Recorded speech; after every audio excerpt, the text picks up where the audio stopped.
खेल वैसे आसान है, लेकिन जितना आसान उतना ही कठिन। हमारे शिवाजी के छुपी युद्ध नीति जिस पर आधारित है ना, उस पर ही ये खेल आधारित है। गुरिल्ला युद्ध नीति के बीज इस खेल में है। गुरिल्ला युद्ध नीति की बीज इस खेल में? हाँ। रानी माँ, अगर आप हार गई तो हम अपने हाथों से शंभू राजा को पूरन पोली बना के खिलाएंगे।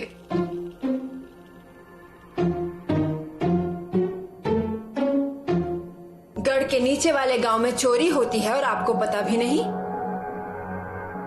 इसका अर्थ है हमारी सरकार आंख बंद करके काम कर रही है, ऐसा नहीं है क्या? मेरी गलती रानी माँ। पुजारी को हमारे सामने हाजिर कीजिए और मिराजी पंत कल न्याय की सभा आयोजित कीजिए। जी रानी माँ। स्वराज शासन में मंदिर से भगवान चोरी हो रहे हैं, बहुत ही शर्मनाक बात है। जो कोई भी चोर होगा उसका हाथ काट दिया जाएगा। पंत, जिस पे शक हो उसे हिरासत में लीजिए और हमें उसकी सूचना दीजिए। जी रानी माँ। चोरी आपने की है क्या? शिव शिव शिव शिव शिव, क्या बोल रही हैं महारानी? मैंने चोरी नहीं की, लेकिन गांव मेरे खिलाफ है। मंदिर में गड़बड़ हुई है इसलिए। महारानी, बहुत ही तकलीफ में है पुजारी। अब हमारे लिए इतना कुछ करते हैं ये ना, तो आप मदद कर दीजिए ना।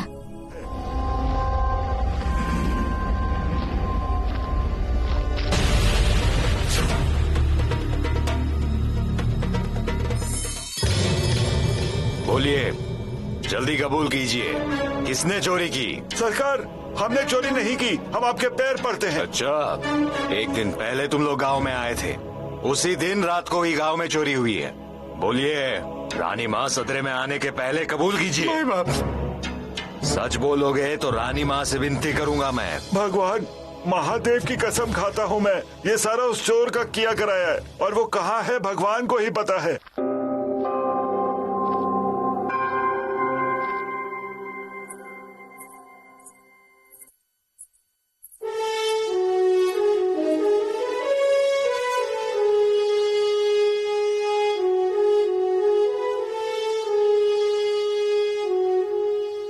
रानी माँ, इस मामले को शुरू करने की अनुमति चाहता हूँ।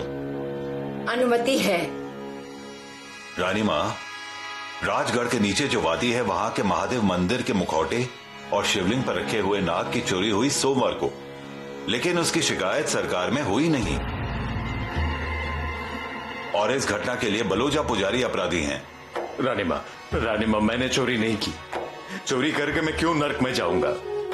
जिस पर शक है हमने उन्हें पकड़ लिया है, लेकिन वो तो केवल व्यापारी हैं, इसीलिए हमें संदेह हो रहा है कि कहीं पुजारी भी चोर के साथ मिले हुए तो नहीं।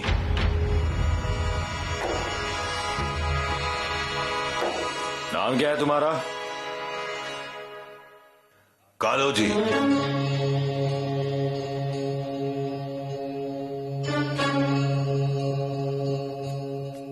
शिव शिव शिव शिव शिव शिव, ये मैं क्या सुन रहा हूं?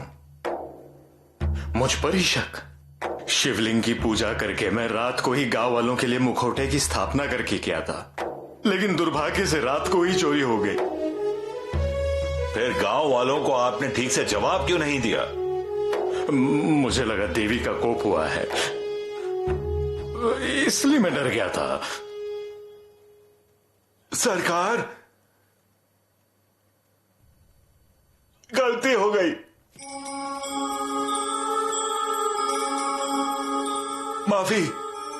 माफ कर दो रानी माँ।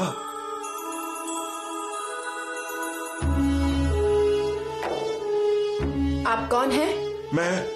मैं कालू जी, चोर हूं। मैंने ही चोरी की।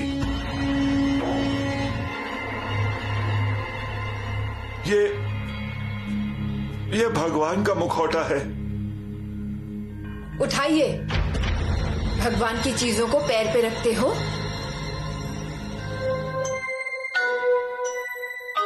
चोर कहीं के, तूने चोरी की और फांसी पर मैं चढ़ जाता।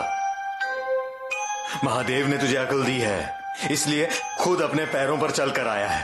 रानी माँ, आखिर उसे ही गरीब की चिंता है। रानी माँ, अब तो चोर मिल गया है, दीजिए आप उसे सजा। रानी माँ, सजा अवश्य देनी चाहिए। सामान तो मिल गया है और चोर भी अपने गुनाह को कबूल कर रहा है। वही बोल रहा हूं मैं।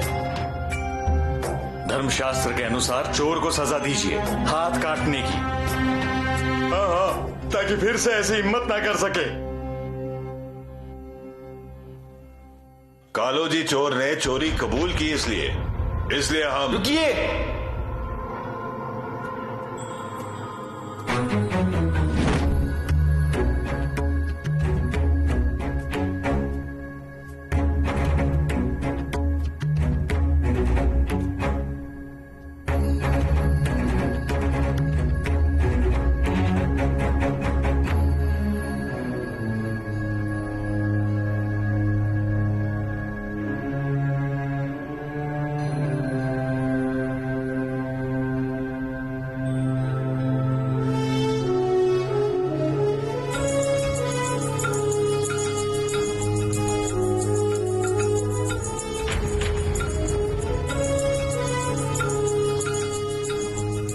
महादेव के मंदिर में ये नथ किसकी है?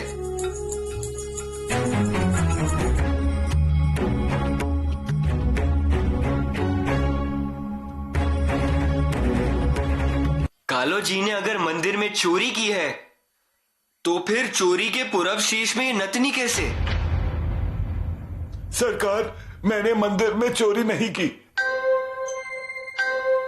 मैंने तो पुजारी जी के घर चोरी की थी, पर मुझे पता नहीं था कि वो घर पुजारी जी का है। ये चोर झूठ बोल रहा है। मैं पुजारी जी, आप शांत रहिए, उन्हें बोलने दीजिए। दिन चढ़ने पर मैंने संदूक खोला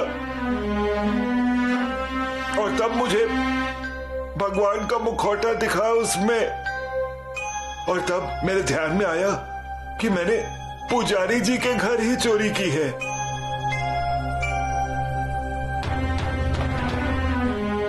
अब मेरे मन में एक और सवाल उठ रहा है। वो ऐसे कि अगर पुजारी जी के घर में चोरी हुई होगी तो वो महादेव का मुखौटा, जैसे कि पुजारी ने बताया था, मंदिर में ही था। हाँ, मुखौटा और नाग दोनों मंदिर में ही थे। लेकिन फिर वो मुखौटा कालो जी को आपके घर से कैसे मिला? वो झूठ बोल रहा है युवराज। वो मुझ जैसे पुण्यशाली को भ्रष्ट करने की कोशिश कर रहा है।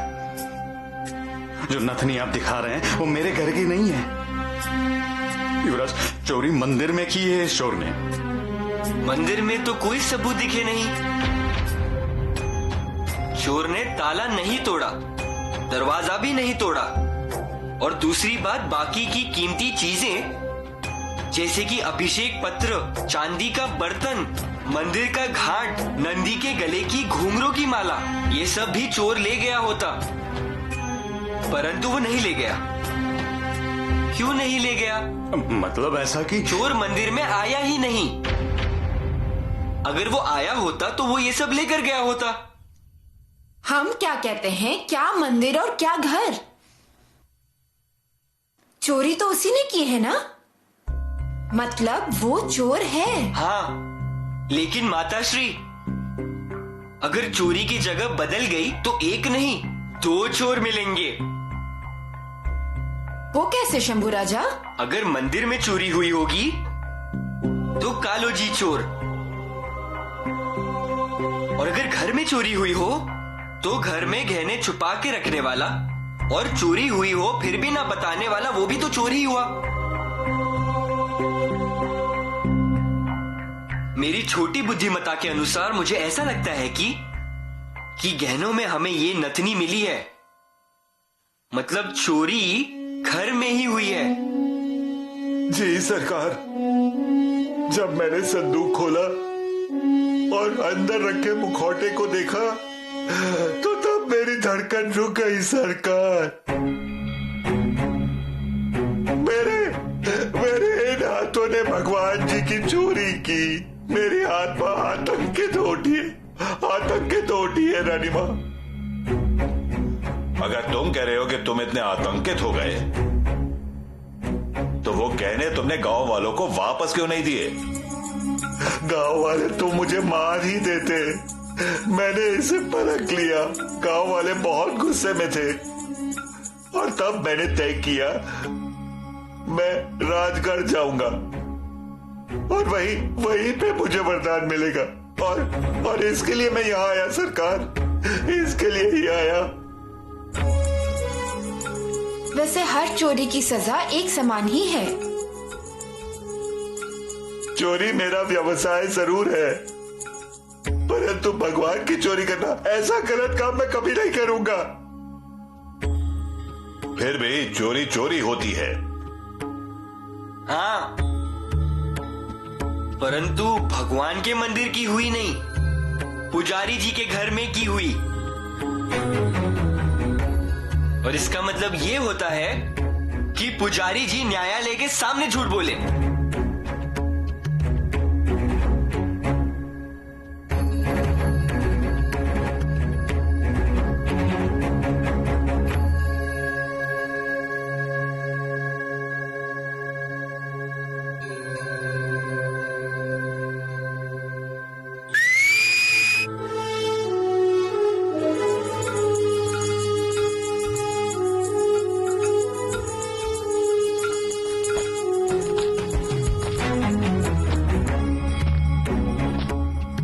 हुकुम सरदार। राजगढ़ में कालू जी को न्यायालय के सामने खड़ा किया है। मेरे भगवान, अब चोरी कबूल की है और शिवाजी राजा का कायदा बहुत सख्त है। हाथ नहीं तो पैर गढ़ पे ही भूल के आना पड़ेगा। अगली खबर की राह देखते हैं, तब तक तैयार रहें। हाँ सरदार। स्वराज्य के न्यायाधीश होने के नाते आपका क्या कहना है? अगर चोरी सबूतों के साथ साबित हो गई तो सजा तो होगी ही। सजा तो होगी ही।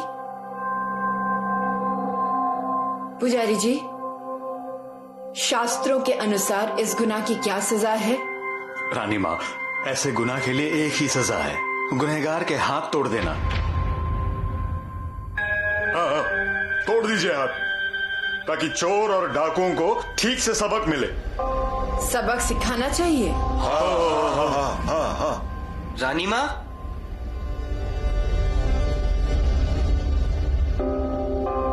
बोलिए शंभू राजा, आपको क्या लगता है? परंतु न्यायासान के सामने बोलना ठीक नहीं। शंभू राजा, ऐसा नहीं है कि मैं न्यायाधीश हूं, परंतु आप युवराज हैं।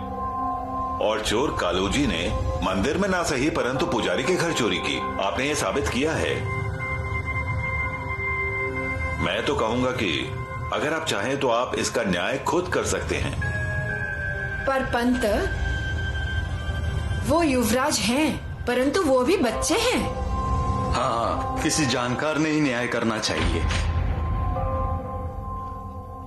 हम न्याय मंजूर करेंगे अगर वो नीति के हिसाब से हो। चिंता मत कीजिए। बोलिए युवराज, क्या सजा होनी चाहिए? सजा एक ही है। कल सवेरे कालोजी के हाथों से महादेव को अभिषेक करने के बाद उसी के हाथों से भगवान को मुखौटा चढ़ाया जाए।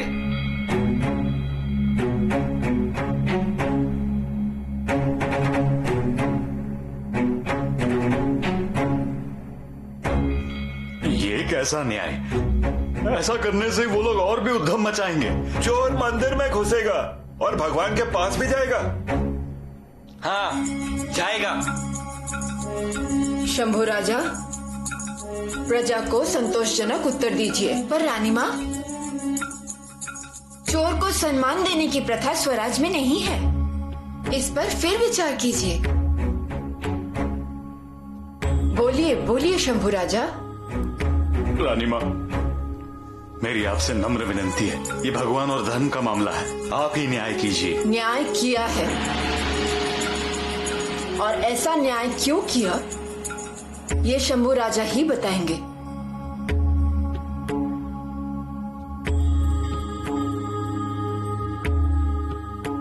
कालो जी, हम सबसे बहुत बहुत बेहतर हैं। भगवान के डर से उसने अपना गुनाह कबूल किया और चोरी का पूरा शेष लेके आ गए। चोरी करना ये तो इनका व्यापार है, परंतु इस चोरी के बारे में उन्हें खुश होना चाहिए था। उसे बुरा लगने की वजह नहीं थी, फिर भी उसे बुरा लगा। वो डर गया। मैंने भगवान के गहने चुराए, उसे ये भाया नहीं। वो घबरा गया और इधर आ गया। और आपको भगवान से डर नहीं लगा? भगवान के गहने और पूर्व शेष चोरी हो गए, ये पता चलने पर भी आप बेफिक्र रहे। आपने सरकार को बताया भी नहीं। और दूसरी बात, भगवान के गहने और पूर्व शेष घर पे ले जाने का आपको कोई अधिकार नहीं। असली गुनहगार तो आप हैं। शिव शिव शिव शिव शिव, ये कैसा न्याय? क्या गलत कहा युवराज ने? उनकी बात सही है। हाँ, बिल्कुल ठीक है। पंत, सही या गलत कहना ये आपका अधिकार है। रानी मां, युवराज ने बिल्कुल सही न्याय किया है।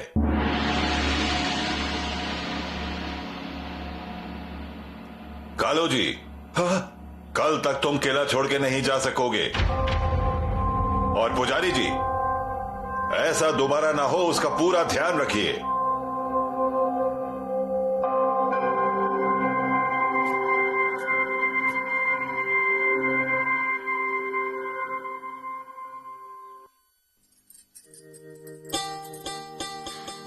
देव के मुखौटे की वजह से हमें कितने मुखौटों के बारे में पता चला।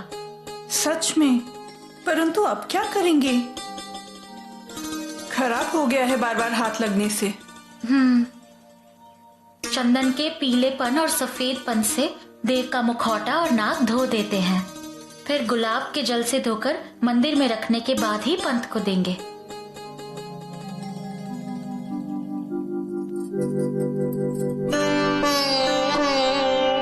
ये रचना कितनी सुंदर है। जितनी देर भी देखो जी नहीं भरता, संतुष्टि नहीं होती। पर सच कहे तो हमारी संतुष्टि की वजह असल में कुछ और ही है। हमारा बेटा देखते ही देखते न्याय करने लगा है। हम भी बहुत खुश हैं, परंतु अब उस चोर ने भी इस न्याय का मान रखना चाहिए। पुतला रानी, वो रखेंगे, क्यों नहीं रखेंगे? वालिया मछली मार कौन था? जानती हो, उसने अन्याय और अत्याचार से 7 पाताल भर दिए थे, पर मोक्ष का ज्ञान हुआ और लोगों के सुख के लिए उन्होंने रामायण लिखी वाल्मीकि बनके।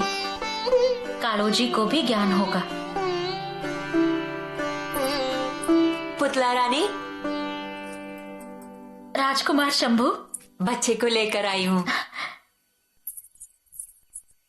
राजकुमार शंभू, हम आपके न्याय से बहुत खुश हैं। आपका आशीर्वाद। बिल्कुल सही कहा, सही न्याय किया। हर एक किले पर सब इनकी तारीफ कर रहे हैं। कहाँ से इतना सीखे क्या पता। बैठिए, नजर उतारती हूँ।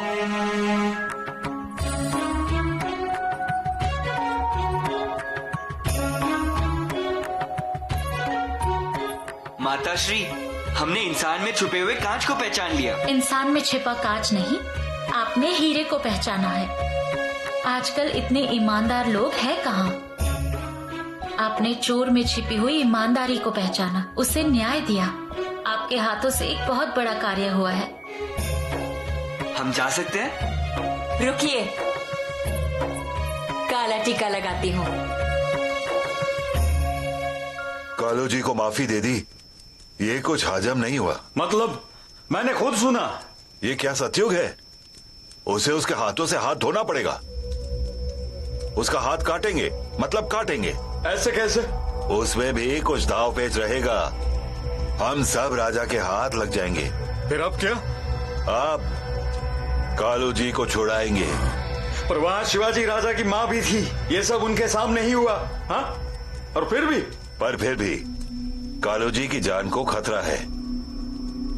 कल मंदिर के आसपास हथियार लेकर चुपचाप बैठ जाएंगे और मौका मिलते ही हमला बोल देंगे। और लेके आएंगे कालो जी को।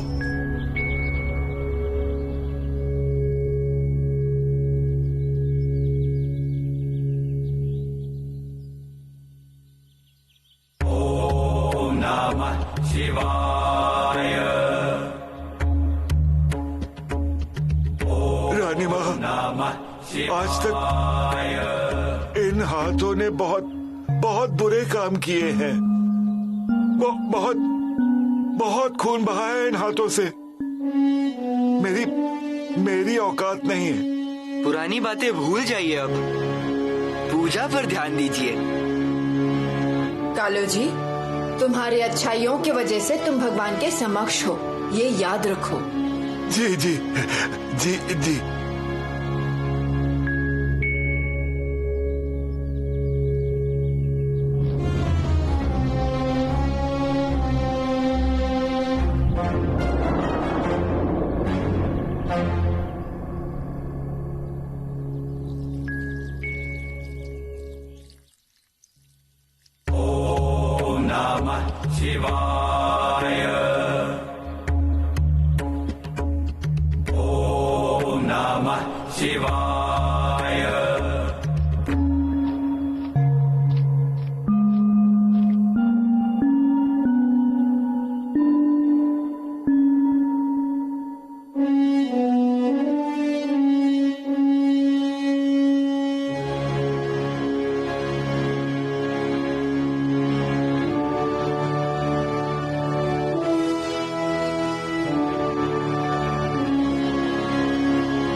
रानी माँ,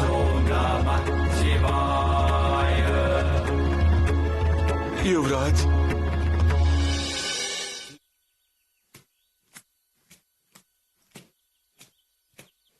कालो जी,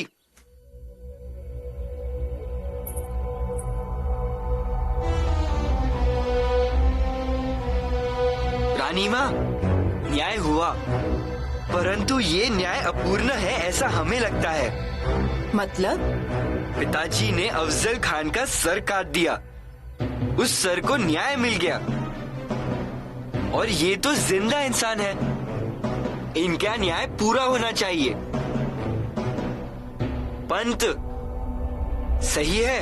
आप युवराज हैं, बेशक आप पूर्ण न्याय कीजिए। न्याय मंत्री, हमें लगता है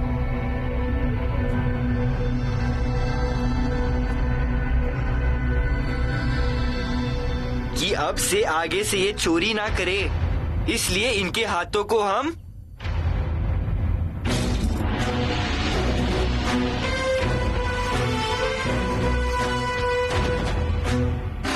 हाथ आगे कीजिए कालो जी।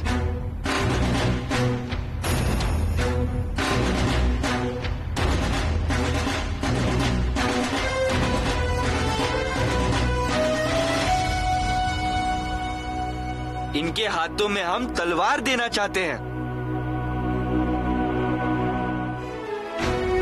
लीजिए कालो जी। राजा, रानी माँ, अब से आगे आप गढ़ छोड़ के कहीं नहीं जाएंगे। सरकार की तरफ से आपको घोड़ा और तलवार मिलेगी। पंत, कालो जी को सेना में भर्ती कीजिए। शाबाश शंभू राजा, शाबाश।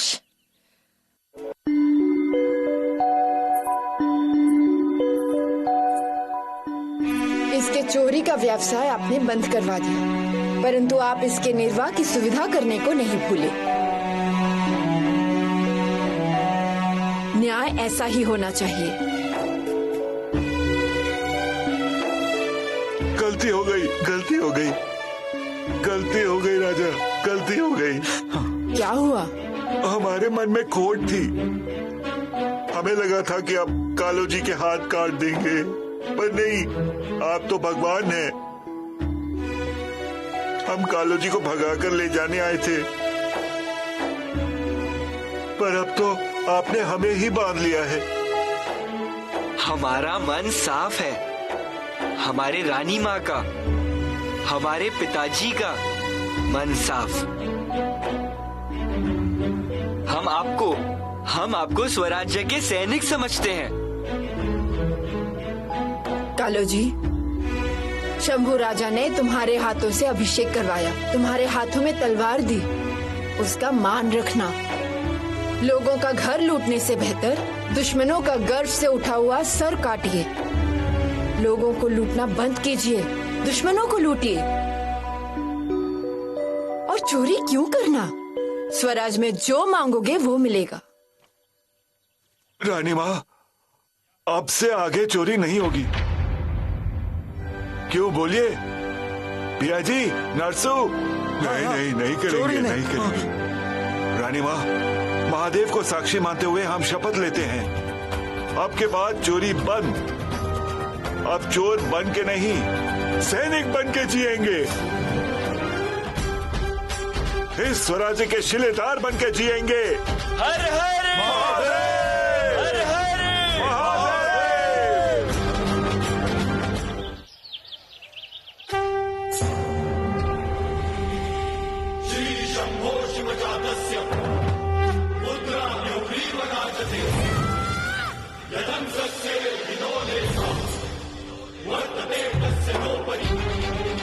परसों से मुझे खुद पर बहुत गर्व होने लगा है। ऐसा लगता है मैं किसी हाथी के ऊपर बैठा हूँ। अरे तुम्हें क्या कोई खजाना मिल गया है? सोने से सिक्कों से भरा हुआ। वैसा ही कुछ समझो। युवराज का किया हुआ फैसला मतलब एक खजाना नहीं, 7 खजानों के बराबर है। ये बात तो सही है, सबने मुंह में उंगलियां डाल दी थी। चोर कब अच्छा इंसान और सिपाही बन गया, किसी को भी समझ में नहीं आया। हाँ, आज के वक्त में ऐसी सोच और इस उम्र में बहुत बड़ा दिल चाहिए इसके लिए। होशियारी का खजाना है युवराज। हाँ।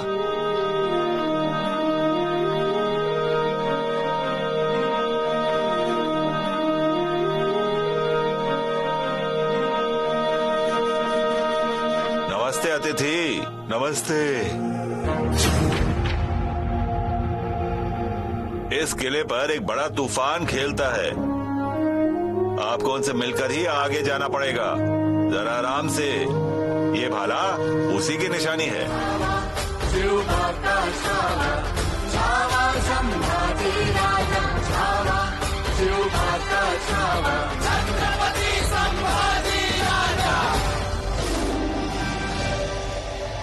हिलता हुआ भाला आसमान में फेंका। आपका हौसला समझ आ गया हमें। जैसे चमकती बिजलियां चैतन्य की सीमा बता रही हो, ऐसा राजशाही कुमार खड़ा है। आप कौन? हम केशव पंडित हैं, श्रृंगारपुर से। महाराज ने हमें इस किले पर भेजा है। हमें रानी माँ से मिलना है। आइए।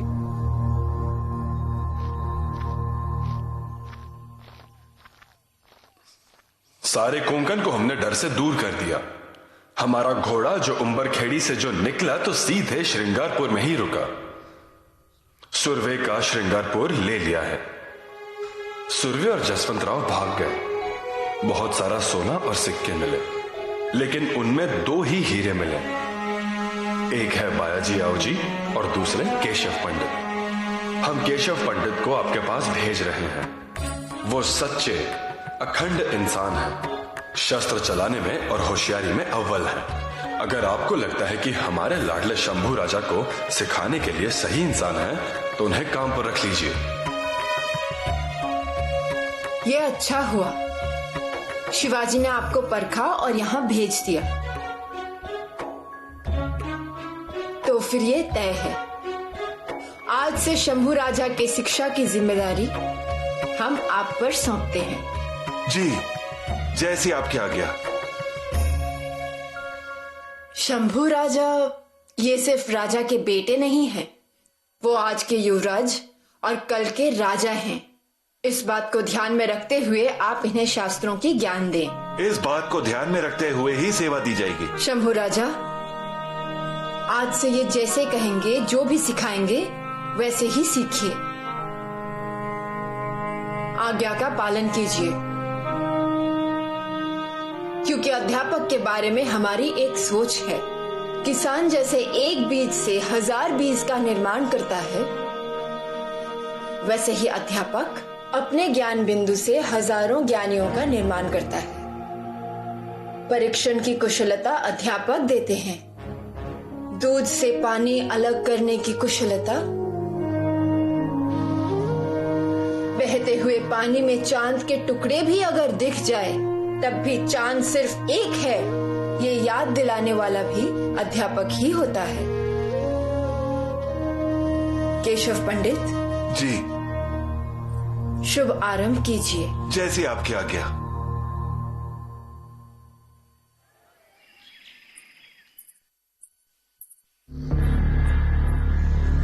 तुमको मालूम है, एक और इंसान किले पर आ गए खिलाने के लिए। क्या हुआ? कौन आया? पंडित आए हैं युवराज को सिखाने के लिए। अरे तो ये अच्छी बात है ना। अब वो बैठेंगे यहाँ रोब जमा कर, जैसे तुम बैठी हो ना, एकदम वैसे। मैं रोब जमा कर बैठी हूँ। और नहीं तो क्या? हा? किले से निकलने का नाम भी नहीं लेती हो। युवराज को दूध पिलाकर बहुत बड़ा काम किया है ना तुमने। तुम्हें कोई जाने के लिए तो कहेगा भी नहीं, लेकिन तुम्हें भी तो समझ में आना चाहिए ना। हा? या फिर मुफ्त में रहने और खाने को मिल रहा है तो इधर बस जाने का। यहाँ रोटियाँ तोड़ने के लिए नहीं रुकी हूँ मैं। भगवान ने बहुत कुछ दिया है मुझे। 50 एकड़ का खेत है, भर भर कर अनाज होता है घर पे। हर रोज पूरे गांव को खिला सकती हूँ। लेकिन मैं तुम्हें क्यों बताऊँ? मैं यहाँ खाने के लिए नहीं, माँ के प्यार के लिए रुकी हूँ। लेकिन तुम कैसे समझोगी? उसके लिए पहले औरत होना पड़ता है और फिर माँ। तुम अपने आप को कहाँ पाती हो ये तुम देखो। मैं खुद को कहाँ पाती हूँ? हाँ देखो। लेकिन ये बात सच है, मोर को नाचते हुए देखकर शिकारी को और चांद की चांदनी देखकर चोर को कभी खुशी नहीं होती।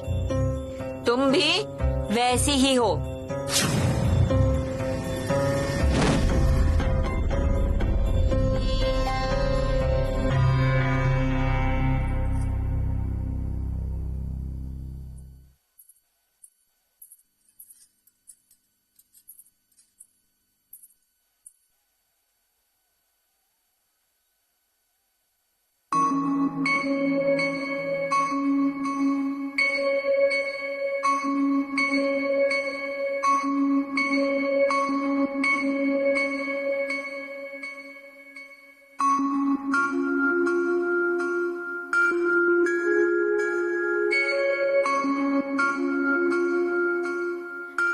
माँ जगदम्बा से कहिए कि महापंडित बना दे। होंगे वो।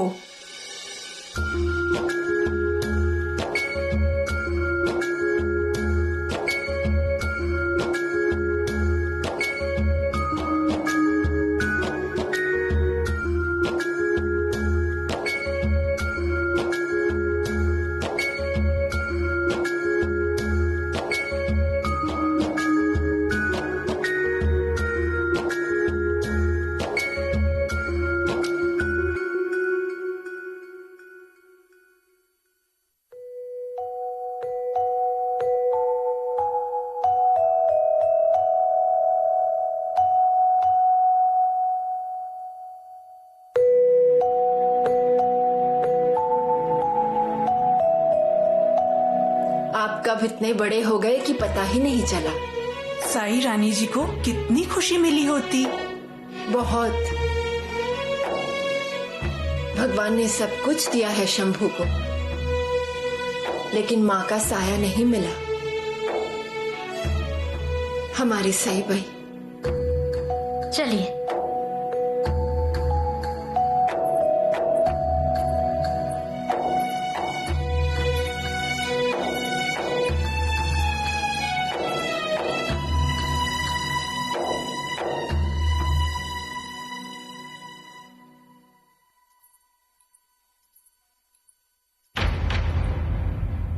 राजकुमार शंभू, क्या हुआ?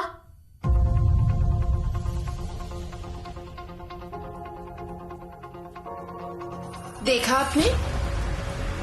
ये ऐसे ही हैं। 4 कदम आगे बढ़ाए और तुरंत पीछे भाग गए। कहाँ चले गए? अरे वो एक जगह बैठ ही नहीं सकते। हमने कहा था या नहीं? अरे अरे, कितना भाग रहे हैं, गिर जाओगे। कितना ढूंढा आपको। क्यों, क्या हुआ? क्या चाहिए आपको? आपके पैर छूने आए हैं।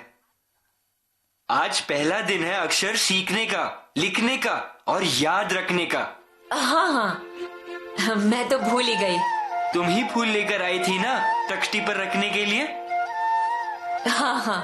ऐसे वक्त पर तुम जानबूझकर दूर रहती हो, हम जानते हैं। नहीं रे बेटा, ये देखो, हम कपड़े समेट कर रख रहे थे।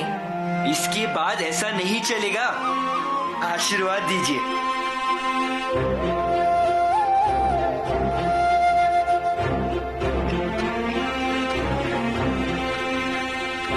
बड़े पंडित बनिए और अच्छे से पढ़ाई कीजिए। आपका नाम पूरी दुनिया में फैले। शंभू बेटा, हम तो निकल गए थे अक्षर सीखने, फिर हमें अचानक याद आया कि हमने इनसे आशीर्वाद लिया ही नहीं, इसीलिए दौड़ कर गए थे। अच्छा किया। धारा, आप कहाँ थी? यही थे, कुछ काम कर रहे थे। हम चलते हैं। जाइए, और जो भी सीखेंगे वो वापस आकर हमें बताइएगा जरूर। हाँ माताश्री।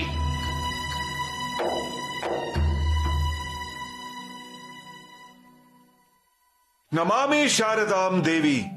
नमामि शारदाम देवी। नमामि शारदाम देवी। नमामि शारदाम देवी। वीणा पुस्तक धारिणीम। वीणा पुस्तक धारिणीम। वीणा पुस्तक धारिणीम।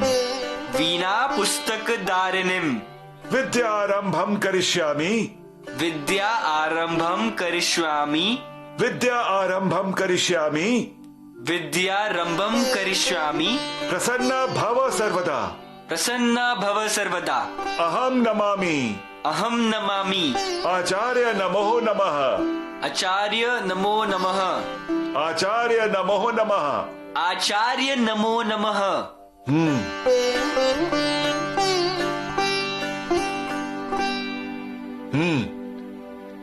लिखिए। यह किसकी आवाज थी? घोड़े की। संस्कृत में घोड़े को अश्व कहा जाता है। अश्व? एषः अश्व, मतलब ये घोड़ा है। एषः अश्व, मतलब ये घोड़ा है। लिखिए।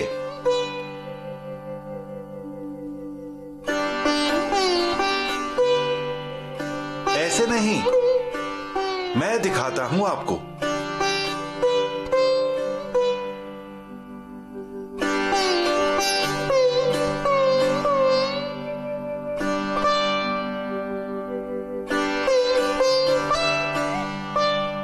ये देखिए। अब आप लिखिए।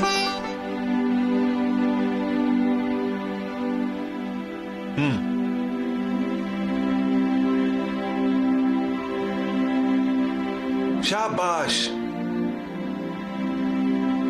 बढ़िया।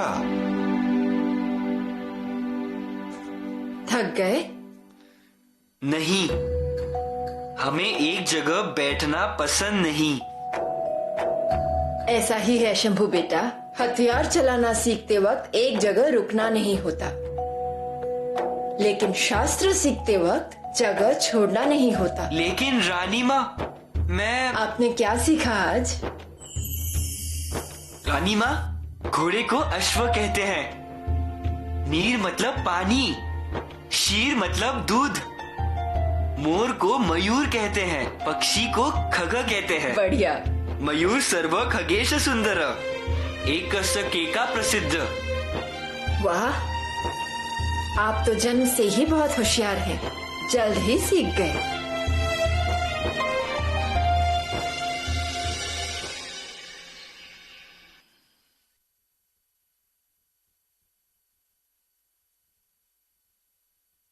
आप सब यहाँ और एक साथ कोई विशेष काम था क्या आप लोगों को? कोई भी नहीं।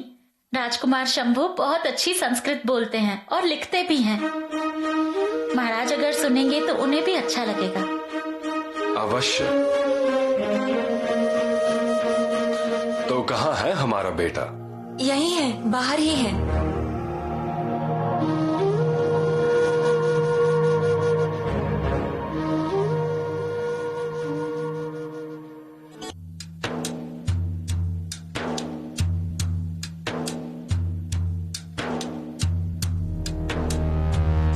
तो केशव पंडित, क्या कह रहे हैं हमारे युवराज? महाराज, सही कहे तो ये हमारा सौभाग्य है। इस काम के लिए आपने हमें चुना। युवराज को सिखाते सिखाते हमें भी सीखने को बहुत कुछ मिल गया। आप तो हमारे युवराज की इतनी तारीफ कर रहे हैं, इतनी तारीफ कर रहे हैं, इसका मतलब युवराज संस्कृत बोलते हैं और लिखते भी हैं, रचना भी करते हैं। शंभू राजा, पिताजी, आज तक हम शस्त्रों से प्यार करते थे, लेकिन आज से हमें शास्त्र भी अच्छे लगने लगे हैं। शस्त्र को धार होते हैं और शास्त्र 2 धार होते हैं। शस्त्र एक वक्त पर एक ही इंसान मार सकता है, लेकिन शास्त्र एक बार में लाखों लोगों को मार सकता है। इसीलिए शास्त्र बहुत जरूरी है। अब अगर शास्त्र समझना है तो अक्षर भी जरूरी है। अक्षर हमें साक्षर बनाते हैं और उसके लिए हमने एक श्लोक भी लिखा है। सुनाइए। सरसो विपरीतस्य सरसत्वम न मुंशति साक्षरा विपरीतसे द्राक्षसा एव केवलम। बहुत अच्छे। मतलब भी समझा दीजिए।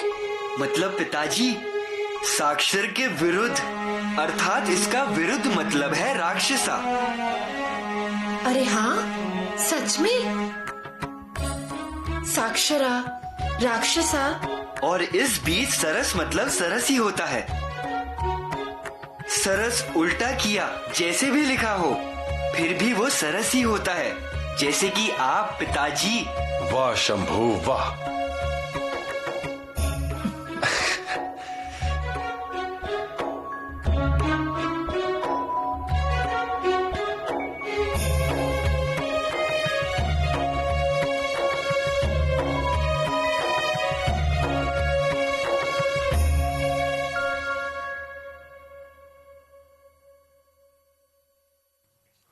केशव पंडित, आपने जिम्मेदारी बहुत अच्छे से निभाई।